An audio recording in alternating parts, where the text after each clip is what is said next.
Hey, would you ever spend $1,394 to send a box of caramels over to France? I know I wouldn't, but I know a client who has. Stick with me to find out this story.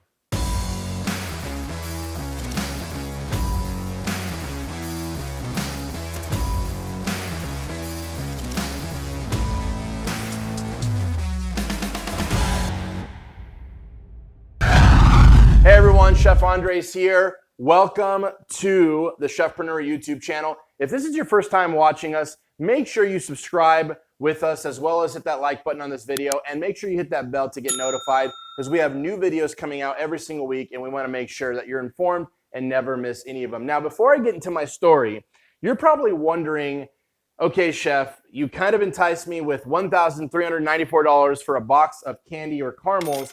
Tell me more. Now, before I tell you more, if this is your first time and you don't know who I am, I'm a personal chef, and I've started also the Chefpreneur program that literally helps you build a personal chef business. But I wanted to do something fun and actually tell you kind of a crazy story about a client who literally spent $1,394 to ship a box of caramels overseas to France. Now, I cook for this lady quite often. She's a multi-billionaire. Of course, I won't say her name at all. But one day I walked in and I was actually cooking some food for her for lunch. And the executive assistants in the house were going crazy. And they were telling me that they were basically trying to do something impossible. So I asked them, like, what are you trying to do? And they're like, well, Mrs. wants us to ship these little box of caramels, and literally showed me it was a small box of caramels that one of the housekeeper's mothers made as like a homemade caramel. And she wanted them shipped overnight to France. Okay, now check this out. I wish I could be making this stuff up, but I'm not. What happened was, the problem with that is that every single time the assistants were actually calling FedEx and UPS and all these different places to actually ship this box over, they said it couldn't be done overnight. Like literally, it's how many hours of a flight over to France? Hello. Anyway, what I'm trying to say is that when you have that much money, I guess it doesn't really matter. So here's what happened. They're on the phone with DHL and FedEx and UPS. They finally told FedEx, okay, listen, whatever it takes, we just need this box of caramels to get to their guests, okay, because they have this French townhome, and it's one of their houses, and they had some guests coming in from England that were going to stay in their house in France, and apparently her friend really likes caramels. And so these caramels that she loves, that this housekeeper's mother makes, she wanted to ship them this caramel to make sure it was next to their basically their nightstand on their bed when they arrived to the home. Now, the best thing that FedEx said they could do was to guarantee a 38-hour turnaround, which is pretty amazing.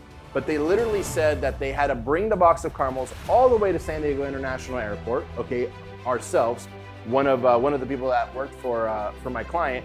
And they had to literally bring the box of caramels straight to the FedEx gate, okay? And then they were gonna take it there, and then they literally hired a private driver to go from the airport in Lyon, France, straight to the cottage or the townhome.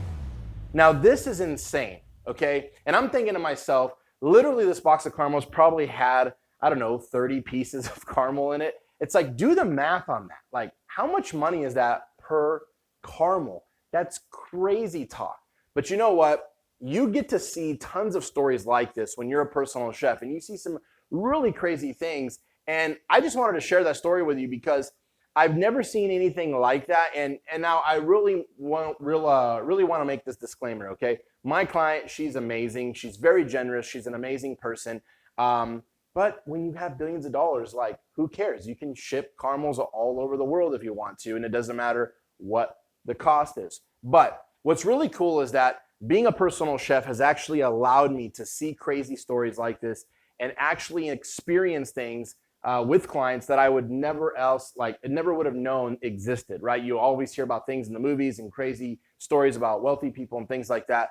And when you're a personal chef, you can actually be right there when all this action's happening. And it was just funny because I was cooking lunch, which, by the way, it was a piece of swordfish and a little romaine salad.